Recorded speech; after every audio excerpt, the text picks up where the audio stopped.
Hey everybody, so the clip you just saw there was an S rank match where I'm doing a new double melee combo that I've come up with that actually does more damage than the Pulse Blade Slicer Pulse Blade combo. It actually has another really cool gimmick to it, which is that it can re-stagger even builds that have more than 2000 stability. Even the max stability tank is going to get re-staggered, assuming that one thing is true, which is that you manage to get your charged stun baton punish in before the pulse armor deployed. If they do get the pulse armor up before you get this punish in, it's going to prevent the secondary detonation that occurs from sticking to them, so it's just not going to go off, in which case you need to back off and then try again. But if as long as you're on top of it and you manage to get the plant, then detonate assault armor as normal. It'll clear their pulse armor and give 2000 impact build up to them. The stun grenade will then detonate, giving you another, I think it's about 1000 based on some tests that you'll see at the end of this video.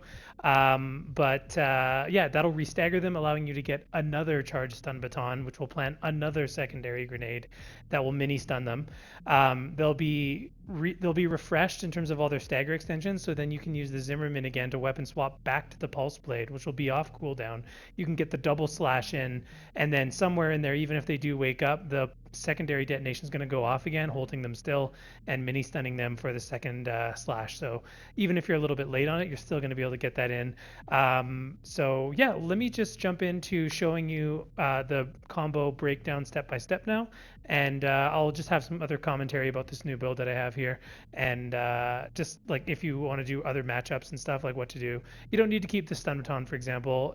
You can just go for Pulse Blade and then purge it and then have the punches, as we often do with the other build that I have with the Slicer, just to get that faster EN recovery, lighter weight, and also to give us one other tool to give like burst impact if we didn't quite finish them off after our Pulse Blade went on cooldown and the Zimmerman say missed. At least we got a punch to finish them off, which often comes up with lightweights because they're pretty evasive and we often miss the Zimmerman. Okay, so I'm going to jump into the combo here. Like my other tank buster builds here before, you're going to fire the Javelin Beta when you're about 200 or less meters out. You're going to assault boost in. For the heaviest tanks, you need to land a kick. For most tanks, you don't. I still think doing the kick is wise, though, because they're often going to try to kick you when you're pulse blading in. So I usually just say go for the kick fight and get the mini stun there, and then do the charge pulse blade for the second mini stun. The Javelin will arrive somewhere in there. Make sure you've weapon swapped to the left side before you shoot the Zimmerman to finish the stagger, because you don't have time to do that with the stun baton. It's very unforgiving, even against these heavier builds. And it's also worth pointing out that you cannot do the charged stun baton against lighter weight mechs or even mid-weight mechs.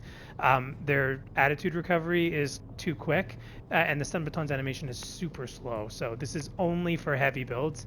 Otherwise, you should just be purging it, and unless you just want to do the stun baton light attack finish, kind of like the dagger. But it's only for heavier builds like Tetras, tank legs, maybe some other heavy bipeds that have over 2000 stability. Okay, so here's the combo. We assault boost in, firing the missile, kick. They pulse armor, V armor, secondary detonation goes off, which will allow us to do another one of these into pulse slash. You actually can do the Zimmerman right after doing the charge stun baton, just to get another stagger extension, because it'll be refreshed, which will buy you the stun baton there. Or sorry, it'll buy you the double pulse blade slash there. Okay, so you might be wondering, well, what do I do if they don't pop pulse armor on the first stagger and they just try to wait it out and eat just the stun baton? Well, we have an alternate punish we can go into that will very heavily disincentivize doing that, because it can basically kill tanks nearly outright. So I'm using Volta for this one. So instead, if he's not popping it, I'm going to pop the armor anyways, which gives us the direct hit adjustment bonus on the assault armor. And then we can do a charged pulse blade follow-up. Okay, so here I just want to show that the stun detonation does not proc if you hit them while the pulse armor is already deployed.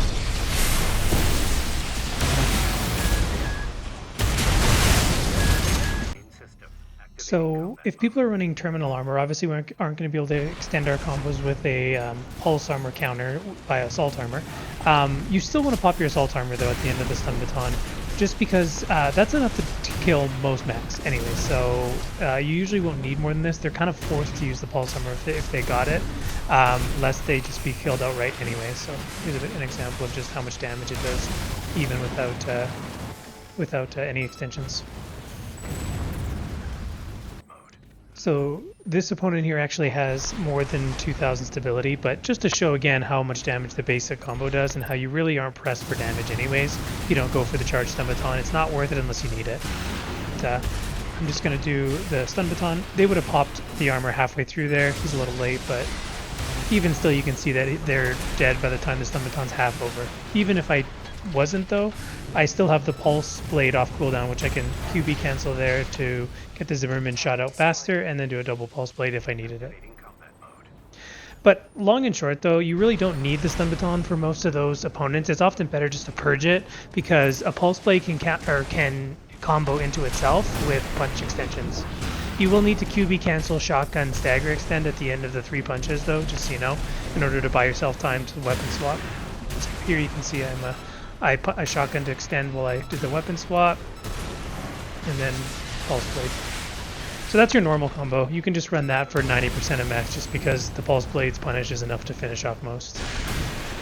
One more thing to mention about the stun baton and another reason why you might want to purge it.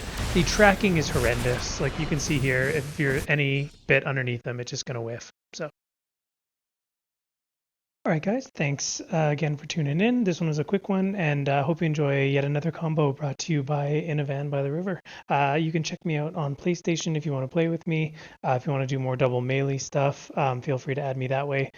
Who knows, maybe they'll add crossplay and I can jump in with some of the PC players as well.